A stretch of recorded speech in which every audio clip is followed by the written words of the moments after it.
I know what you guys are here for.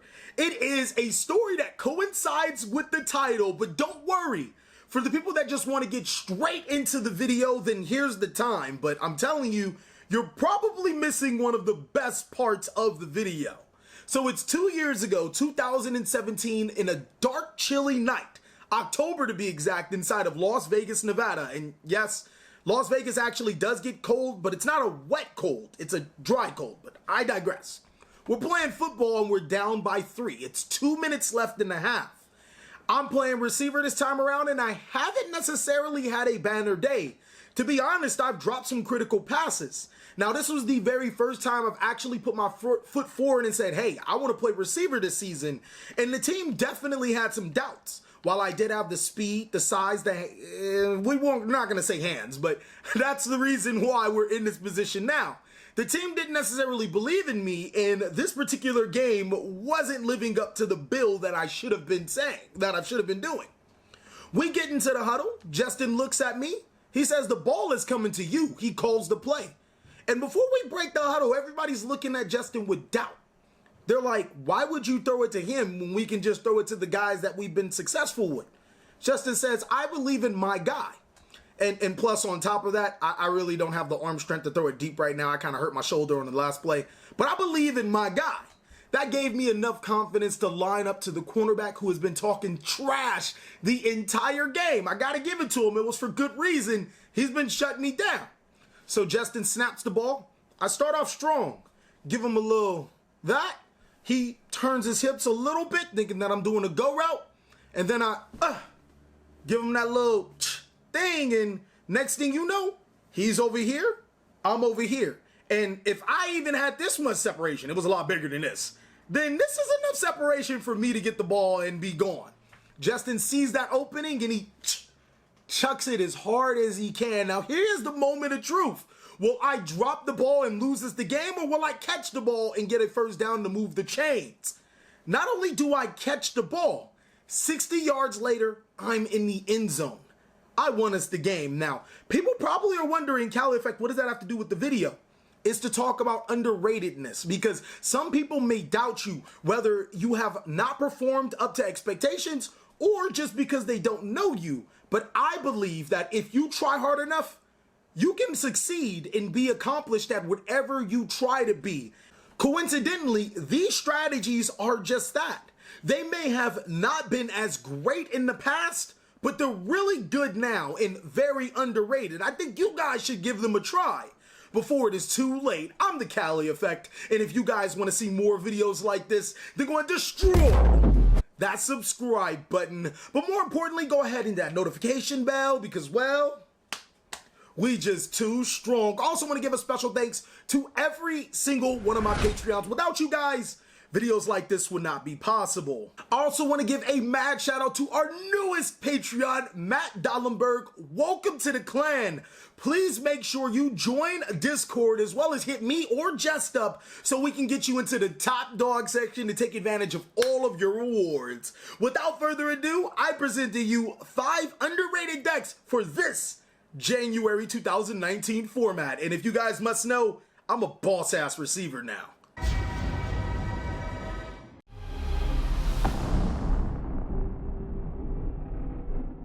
Before we get into this list, I just have to say, I have to exclude certain strategies just because I feel like there probably should be on every underrated list. Those 3 strategies are Burning Abyss, Dinosaur, and Cyber Dragon. All 3 of these decks are still very powerful decks into the format, and I'm going to exclude them just for the sake of we should already know that how powerful they are can be determined on the type of format. Coming in hot at number 5 is True Draco. Now, this one could arguably be on the list as well because True Draco has stood the test of time. It is a deck that is almost guaranteed to not get hit on the Forbidden list, as well as a deck that has has so much search power, it is insane. Between Card of Demise and Dragonic Diagram, you're bound to get into almost any card you need inside of the strategy. But even more importantly, the true Draco monsters themselves, such as Ignis the Heat and Dynamite, work off your opponent activating card effects. You can gain searches and even activate cards from your deck due to your opponent playing Yu-Gi-Oh! You also take in the fact that the deck can play floodgates like Inspector Border and Rivalry of the Warlords. This deck is insane. I think nobody should sleep on True Draco because not only is it a cheap, viable option, it's also a very strong anti-meta deck that allows you to play on your opponent's turn. Anytime you have a deck like that, you have a fire deck, ladies and gentlemen. And the deck is like all elemental, but we're not going to talk about that.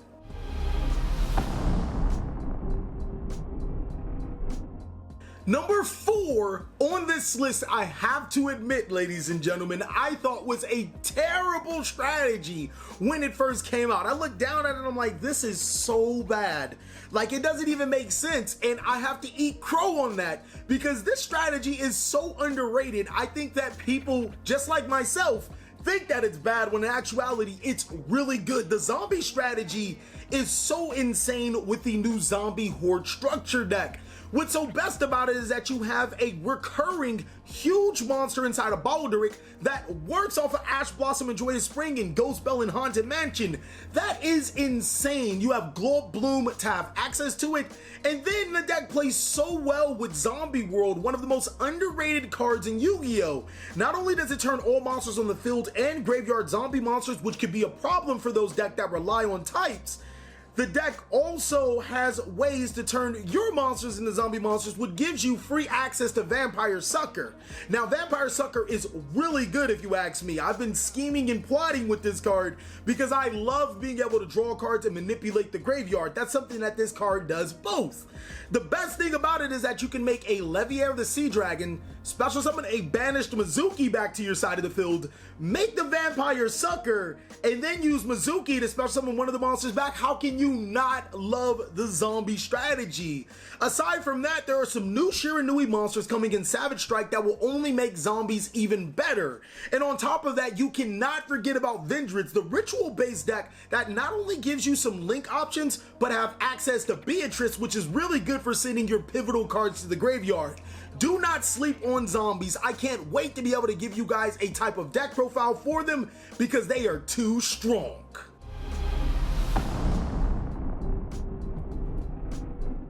Number 3 on this list only hedges zombies by a little. You can say that they bring the Crusades back again. That's right, ladies and gentlemen. Crusader is dangerous as hell. Not only does this deck have even better access to Notoria Beast than before, you don't need Rescue Cat to make Notoria Beast inside of this deck. It is insane. It still has those 2-card OTKs, as well as the ability to drop some newer Link monsters to your side of the field to dominate the board. One thing I want to talk about is that Crusader Equimax, because it brings in the Equifax when it comes to checking those life points. This little monster can become really big depending on what monsters you decide to place into the Link arrows that it points to, and that healthy Kaiju you decide to give your opponent. You combine this strategy with Mech Knights and you have easy access to manipulate the monsters that go into your main monster zone. I think that a lot of people sleep on Crusaders because it's a very cheap deck, which should be the opposite of reasons why you should sleep on it. I think that Crusaders are heavily slept on, not only because their OTK potential and their ability to play Notoria Beast very easily, but also the ability to have a mid game with the Mech Knight monsters. Pick up your Crusader decks because they're stupid cheap, and they're not gonna go up, but they're stupid cheap and they only get better with Savage Strike.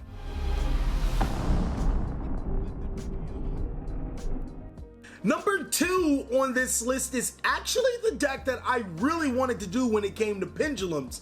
No disrespect to Pendulum Magician, but I still strongly think that this is the best Pendulum deck of the format, and it's highly slept on. Zephyrus are insanely slept on, ladies and gentlemen. Not only do you have your Yang Zing Zephyr Nui, the ability to search your field spell, got it. The ability to search your search cards, got it. The ability to search negation, got it. This card is insane and the deck abuses it in so many different ways. But the deck also has a really good way of putting out negations on the board different than Pendulum Magician. It can search spell and trap cards to help hinder the opponent or help you to your advantage, but it can also FTK the opponent, and all you have to do is change a couple of cards in the deck. Yes, abusing Beatrice and Red Eye's Flare Metal Dragon, Zephyrus can FTK you, and it's kind of scary how consistent it can do it. And even without the FTK, it can still set up some negate boards. Kind of reminds you of Pendulum Magician before Starving Venom got... no, probably not. Zephyrus is a very powerful deck because not only does it still have the Pendulum mechanic on its side, in certain situations, it can pendulum summon twice in one turn, but we're not going to talk about that. The deck is adept to synchro summoning, link summoning, ripping cards out of your opponent's hand before Gumblar, FTKing you, and putting down negations. Do not sleep on Zephyrus. It's really good, ladies and gentlemen.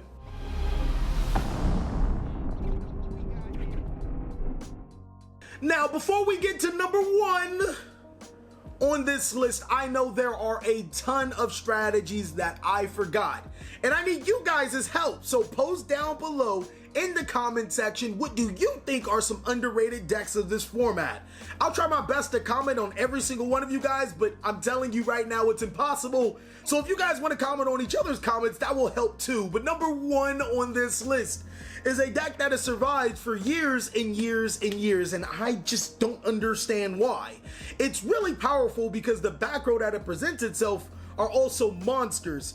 Paleozoic is an underrated deck and could arguably be on the list of underrated decks that I should mention in this video.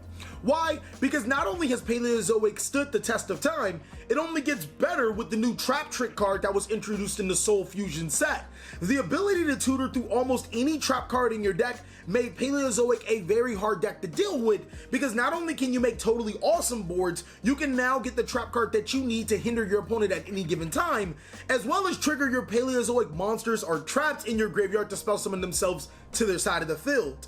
It's a very consistent, very high volume, and very strong deck, especially since half of your disruptions are monsters in their own. I think that Paleozoic is a deck that no one should sleep on, because Totally Awesome is still a card. Being able to not only negate the activation of cards, but snatch that card to your side of the field should never have been made.